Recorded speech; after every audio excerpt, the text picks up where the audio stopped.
তুমি কি মরবা না? তুমি কি কবরে যাইবা না বাপ? এই পৃথিবীর কত রাজা বাদশাহ কবরে চলে গেছে, তুমি কি কোনোদিন কবরস্থান দেখো নাই? তুমি কারো জানাজা পড়ো নাই? তুমি কি কোনো মানুষের লাশ দেখো নাই? আমি 5 দিন আগে আমার জ্যাঠার সাথে কথা বলে আসছি, বাড়িতে খোঁজ খবর নিছি। 5 দিন পরে আমার জ্যাঠা মারা গেছে। আমি জ্যাঠার দিকে তাকাইয়া বাড়িতে গিয়া দেখছি আমার এই সেই মানুষটা যার সাথে আমি কথা বলছি, উনি নাই, চুপ হয়ে গেছে, হাত নড়ে না, পাও নড়ে না। আমি জানাজা পড়াইছি আমার জ্যাঠার,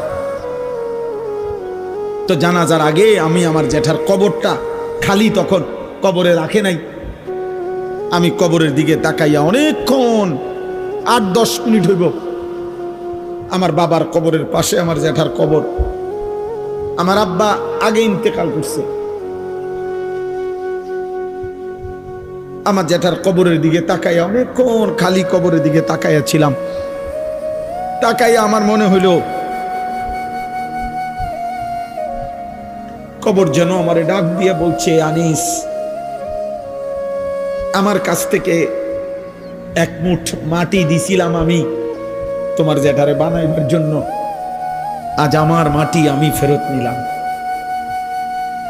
ওয়াফিহা নুঈদুকুম, নওজোয়ান, তোমার মাটি মাটির কাছে ফেরত চলে যাবে। তুমি মাটি ছাড়া আর কিছু না। তোমার এই চোখ, নাক, কান, হাত, পাও, হ্যাঁ, এটা চোখ, নাক, কান, মাটি, মাটি,